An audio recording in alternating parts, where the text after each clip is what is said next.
Good evening. Long time no vlog. Well, it hasn't been that long. Come on. This has been a busy week. This has been a weird week. And look, I don't mean to make 2 videos in a row about CrossFit. I'm not gonna go on and on about it, but I know that CrossFit has kind of a stigma, and I know because I go on the internet and I read comments and articles about it. There's a stigma that people join CrossFit and then it's all they talk about. And I'm just saying that I'm aware that that exists. I did go 5 times last week, feeling myself stronger already, and everybody at the box is very supportive and awesome. I guess I wanted to talk a little bit more about why I decided to join. But I mean, besides the obvious reasons, obviously I think a lot of people are interested in being in better shape and getting to know their bodies. I think the most of you know a lot of my background, but let me go deep for a second. I'm not sure if you guys know just how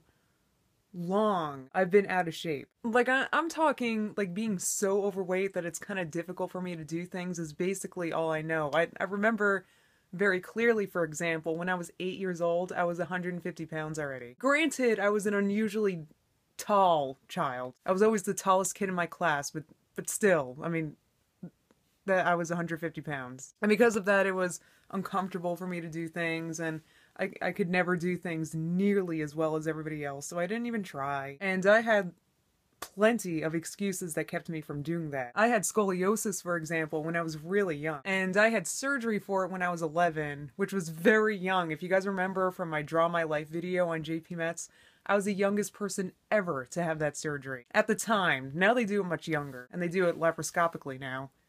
That's besides the point. And then after I had surgery and stuff, I didn't really inform the school that all the things I couldn't do, I can now do. So even throughout high school, there were lots of things in gym class that I was exempt from my back that I totally could have done, but kind of really would have rather not, so I didn't. And I didn't push myself because that sucks and it was uncomfortable and I didn't want to sweat and be gross in front of everyone. And there were things that I always wished I could do. Like, I always wished I could just, like, play on the jungle gym like everybody else. But anyway, the whole point is that it was never anything that I ever really attacked head on or challenged myself with. Then, when I was 21, I was diagnosed with multiple sclerosis. And when you have MS, you gotta really try to keep your stress down and other things. Like, you gotta be careful that you don't overheat. But again, these are all just, like,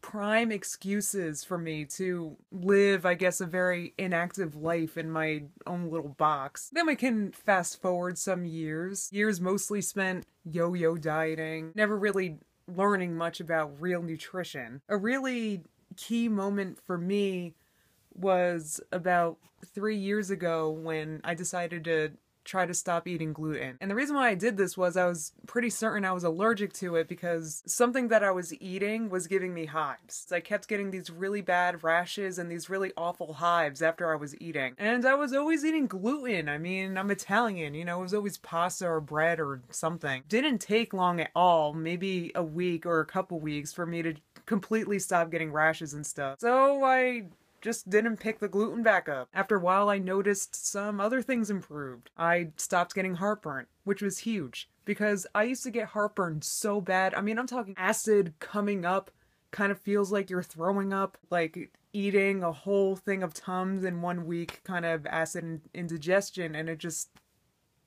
stopped. And a few other digestive issues that I'm not gonna delve into here, I'm sure you can imagine. But mainly the biggest deal was when I stopped getting the indigestion. I mean, I didn't even realize how much it was bothering me until it was gone, and I was so relieved. And then, actually, I had a lot of MS symptoms start to really improve. Random leg weakness I would get improved. I'm talking MS itching sucks. I know I've got viewers here that have MS. You guys know what I'm talking about. It sucks. It's like an itch you can't scratch. It's horrible. I haven't had that. Pins and needles subsided. Like, in fact, most days I forget I even have multiple sclerosis, to be honest. And this last time that I did have a relapse was nothing. Nothing compared to the relapses I used to get. And I'm not a doctor. I can't sit here and say that I think MS is caused by food allergies, but, you know, in my latest JP Metz video, I talked a lot about living your truths.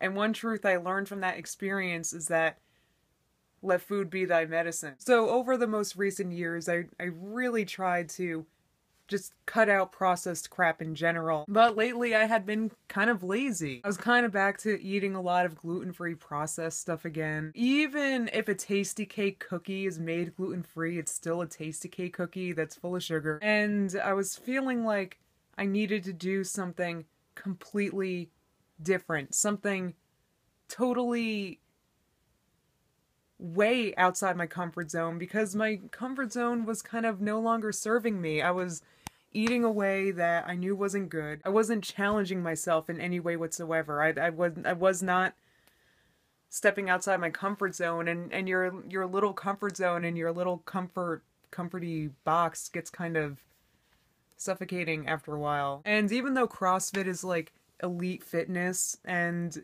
yeah, when I go there, I'm nowhere near the level as a lot of the other athletes, it's still refreshing to be with like-minded people, because at CrossFit they're really into nutrition. They believe the basis of performance is how you feed yourself, and that includes excluding the processed stuff like I mentioned before, and eating a lot of green stuff. And I just kind of found myself with a bunch of people that had the same values and beliefs as I did. Even though we are on completely different levels physically, I know, because I know from experience how important it is to feed yourself good. And it was refreshing to be around those people. And also, honestly, it was a very big deal for me to go and do something extremely difficult that I would otherwise be terrified to do, that I wouldn't do because I was terrified of it, and because I was not used to pushing myself or challenging myself, and I did it, and it feels really good. I'm hoping that the take-home message of this video isn't go join CrossFit. You know, this isn't a commercial for CrossFit. It's challenging yourself, stepping outside your comfort zone. That's where magic happens, because I tell you what, I did that, and I feel like already my life is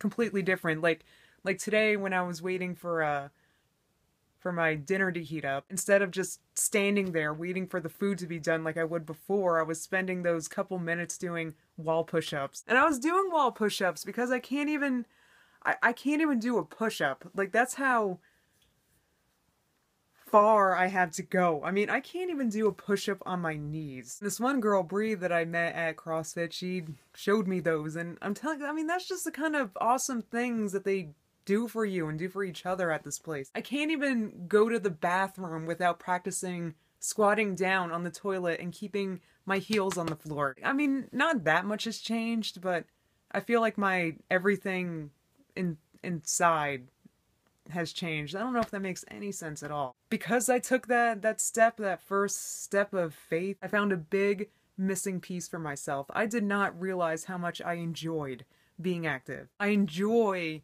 the feeling of being exhausted. I love that pooped, I can barely move, gasping for air, dripping with sweat, I'm done feeling. And then I get to sleep nice and good. And I never would have known. And now I just think about all the things I want to do in the future when I'm ready. Like, I want to go rock climbing, and I want to play on that jungle